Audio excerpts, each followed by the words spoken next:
Bayangkan kamu baru saja lahir, belum bisa berjalan, belum bisa berbicara, bahkan belum tahu dunia ini seperti apa. Tapi saat itu juga kamu dinobatkan sebagai raja. Bukan mainan, bukan dongeng, tapi penguasa resmi sebuah kerajaan besar. Kamu punya rakyat, pasukan, dan kekuasaan, meski tanganmu bahkan masih kecil untuk memegang sebuah mahkota. Sejarah manusia memang sangatlah unik. Ada bayi yang naik tahta sebelum bisa berbicara, ada anak kecil yang harus menandatangani keputusan perang, dan ada juga yang bahkan menjadi raja sebelum lahir.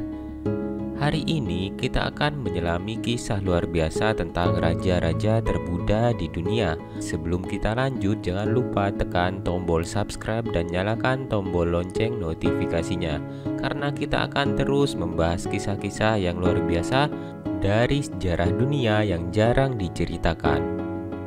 Dulu, dalam sistem kerajaan, kekuasaan tidak ditentukan oleh siapa yang paling pintar atau paling kuat, tapi oleh satu hal, yaitu darah.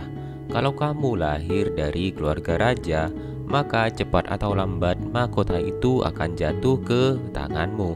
Masalahnya, kematian raja tidak selalu menunggu pewarisnya dewasa. Kadang sang raja meninggal muda atau dalam perang, dan satu-satunya penerus hanyalah seorang bayi.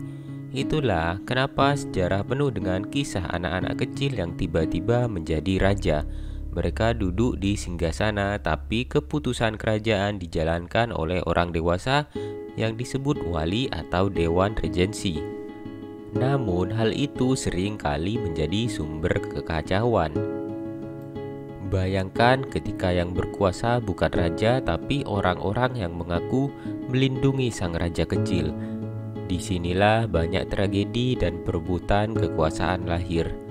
Yang pertama ada raja sebelum lahir, yaitu Sapur II dari Persia.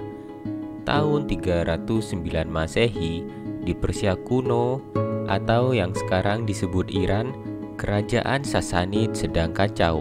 Raja Hormis II baru saja meninggal, tapi para bangsawan takut memilih penerus dari putranya karena mereka saling bersaing dan saling curiga satu sama lain. Akhirnya mereka melakukan hal yang tidak masuk akal. Mereka menaruh mahkota di perut istri sang raja yang sedang hamil. Mereka berkata, "Kita akan menobatkan anak yang ada di dalam kandungan ini sebagai raja Persia." Dan begitulah Sapur II menjadi raja bahkan sebelum lahir. Saat ini seluruh rakyat bersorak, seolah-olah bayi dalam kandungan tersebut memang ditakdirkan menjadi seorang raja. Tentu saja saat masih bayi kekuasaan dipegang oleh para wali. Namun begitu dewasa Sapur II membuktikan dirinya bukan raja boneka.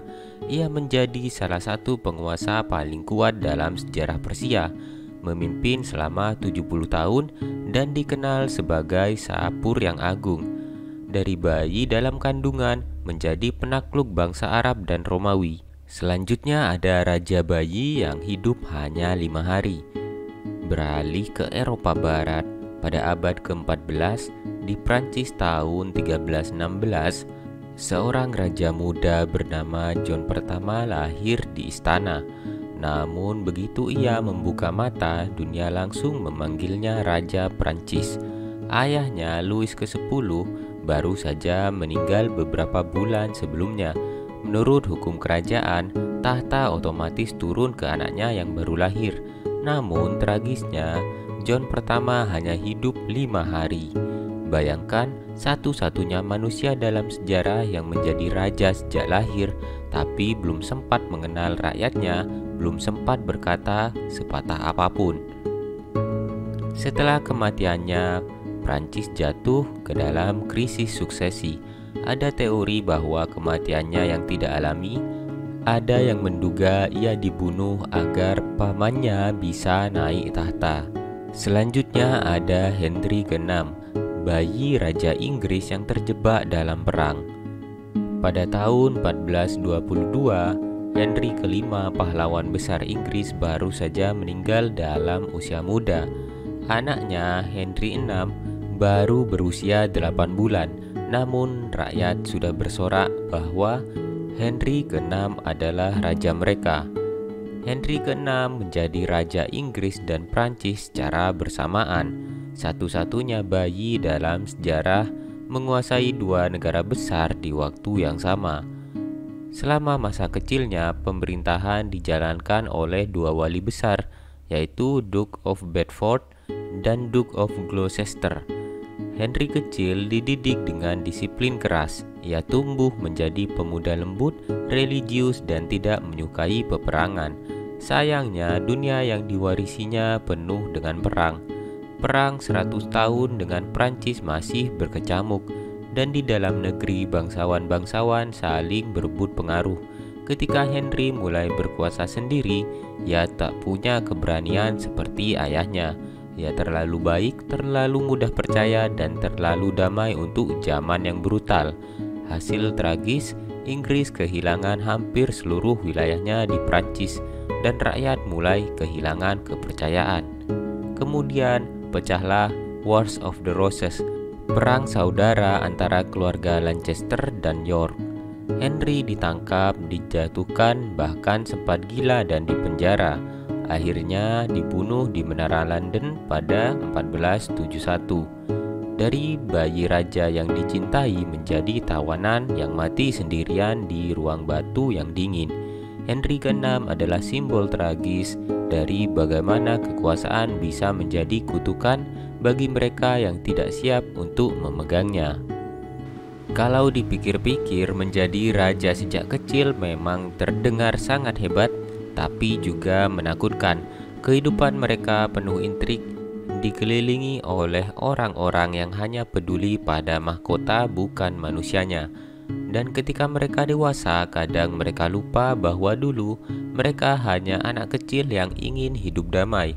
Sejarah para raja termuda di dalam dunia ini bukan sekedar kisah tentang kekuasaan. Ini adalah cerita tentang takdir, tanggung jawab, dan manusia yang terperangkap dalam sistem yang mereka warisi.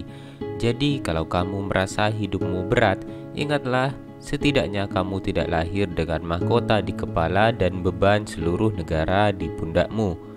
Terima kasih sudah menonton. Jika kamu suka kisah sejarah seperti ini, jangan lupa subscribe dan tulis di komentar raja muda mana yang menurut kamu paling menarik.